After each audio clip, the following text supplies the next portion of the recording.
Yes, good morning and welcome to Smart 24. This is Smart Means Business and it is exactly 30 minutes past 7 a.m. And of course, we would love to welcome you back from the liberation celebrations which happened yesterday. And of course, we congratulate the Republic of Uganda upon attainment of the Liberation Day. Now, as I said earlier, it is exactly 30 minutes past 7 a.m. and the date today is 27th January of 2025. Let's get to know what is making the stories in today's Daily Monitor and New Vision.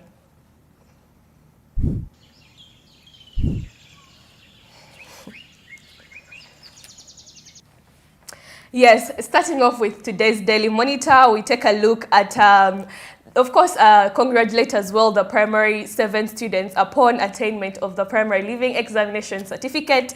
And that is what the Daily Monitor is looking at on its front page. And it says that the 1 million hole inside PLE. Yes, of course, we're going to get a little bit more intel as we dive in, but some of the other top stories that are making the headlines today increase His Excellency Yoweri Kaguta Museveni Moots Cheaper Boda Boda loan scheme. And we also see that West Buganda Bishop search takes new twists.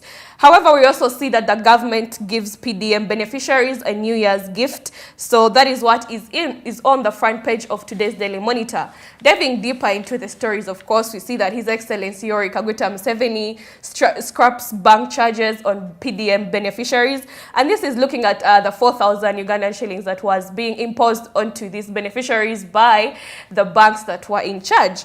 And maybe a little bit about this, you also see that the president says that 100 families per parish must be able to get 100 million shillings in 3 years. Of course, the conversations about PDM or the parish development model have not been new to our ears. But as we see that in the new year, His Excellency Yoweri Kaguta Museveni is looking into making this initiative one that is attainable by all people within Uganda's economy. And we should be reminded that one of the things that, one of the reasons as to why this PDM is running is to fight poverty eradication. So as we see this conversation continuing, we hope that these are some of the steps being taken to revamp its use and its activities that have so been happening in Uganda's economy.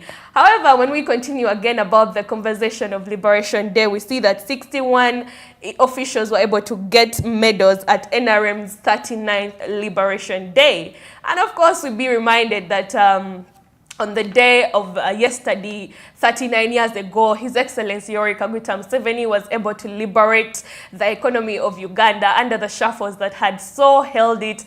And of course, we see that a number of people were able to get these medals. The celebrations happened in Bumende district. And including that, we see the Prime Minister, Honorable Minister Robinah Nabbanja. We also see the 3rd Deputy Prime Minister, Rukia Nakadama, and the Head of Public Service and Secretary to Cabinet, Lucy Chobe, to mention but a few. But we also see that among those who received the medals, 18 of them were females and the 43 were males. Of course, we congratulate those people who are dedicated to ensuring that Uganda's economy is thriving every other day. And moving forward again, we see that the country levels, the country poverty levels still bother the president, His Excellency Yoweri. He is doing a lot to do this. We recently saw his partnerships with the United Arab Emirates, and this is all to make Uganda a better and sustainable place for us to stay. So of course we accord and we join hands with the president in this move, for it is beneficial to us as citizens as well. However, when we move forward, we see that over 1 million learners still fail to sit PLE every year. And this is, of course, of the 7.6 million learners, only 3.1 million completed the 7th year in the cycle of the 4 years that they have been in school. And when we look at some of the causes of this, of course, it does include a lot of poverty, rural areas specifically, where we see that a number of children are not able to attain the quality of education they so desire because they are limited by financial resources. But we see that a number of initiatives, of course, were put into place to ensure that a little bit of the 1 million learners is reduced. We see the UPE schools, and hopefully as time goes on, a number of other solutions will be brought about to ensure that our children or the future generation is able to attain education. For they say that education is the key to success, right? However, moving forward again on conversations of the president of Uganda, we see His Excellency Yoweri Kaguta Museveni moots cheaper boda boda loan scheme. And looking at this a little bit, the article, the president has advised boda boda riders poverty elevation programs instead of being cheated by money lenders. Every other day, I am very certain that a number of us use the boda bodas. However, it is a convenient means of transport, of course, but these people also do face a number of themselves to work. So we see that the president, of course, is looking into how he can be able to make it sustainable for them to continue making a living in today's economy. Moving forward again, we see that Turkish Airlines aircraft returns to Entebbe after takeoff. And of course, those are some of the articles that you can find in today's Daily Monitor. We also see that we have been continuously having the conversation around Mpox, or also known as monkeypox, and Daily Monitor has dedicated themselves to bringing an article every other day in their newspaper so that they can continue on the promotion of awareness that needs to be around this disease. Let's be reminded that this disease is one that is mainly sexually transmitted, and a number of Ugandans have been affected because they are taking part in the illegal sex trade. So looking at that, we see that there is a story about someone's traumatic journey with the Mpox, and they are currently in quarantine. Now, looking at this article, it's coming in from Joyce Nakachwa, who is a 35-year-old mother from Natete, a Kampala suburb, and she recounts her 6 days of quarantine with the contagious viral disease Mpox at Entebbe Grade B Hospital and how it has disrupted her life. However, we also see that when schools, given that students will be returning back to schools, there is still this uncertainty of how they are going to be able to fight this disease as it goes on, because I'm of the view that it's just not sex trade that is leading to the spread of this disease. But however, there are a number of other issues that could be bringing about this. Now, moving forward again, when it comes to the aircraft of Uganda, we see that Uganda Airlines is rising from loss towards stability. And maybe a little bit about that is the Uganda National Airlines Company Limited management are in the process of developing a new 10-year strategy hinged on financial stability, learning, and efficiency, and such initiatives we hope to expect a little bit more from that space of Uganda's economy.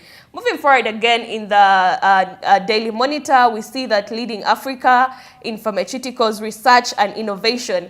And over the 39 years of the leadership of His Excellency Yoweri Kaguta Museveni, as well as the National Resistance Movement, we see that this is one of the things that they were able to celebrate yesterday. And moving forward, we hope that Uganda is still keeping up. But however, we see that this is not only put into place by the leaders in this department of pharmaceuticals, but when you go down to Makerere University, one of the prominent universities of Uganda's space, you see that there is a lot of research that students are doing back there to ensure that Uganda is one of those countries that is leading in research making as well as product making, so that we can be able to grow our economy. And of course, with the increased partnerships from international bodies, it is enabling the students to take part in this.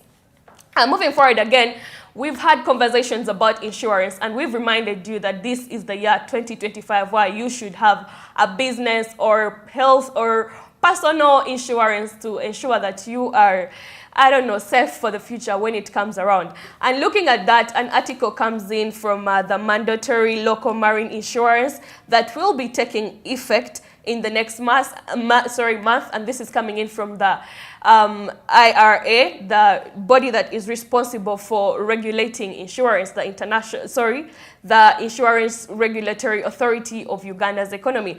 And looking at the marine insurance, it is looking at people who are mainly into imports and exports, and they should be able to ensure their exports and imports when it comes to that space. And of course, maybe more about the article, it says that the mandatory enforcement follows the expiry of a 3-month grace period following the launch of the IRA, Uganda Revenue Authority Integrated Local Marine and Goods in Transit Insurance Platform on November 6th. 2024. Now, of course, when you look into this, we see that it will bring about safety, or just a safety net for people who are into imports and exports in the Ugandan space, where that embodies a lot of us, maybe down to the person who is selling a small something, because these things are, most of the things that we use today are imported, I must say. So that means that if you are into the importation and exportation businesses, one of the things you should look into doing is, of course, getting yourself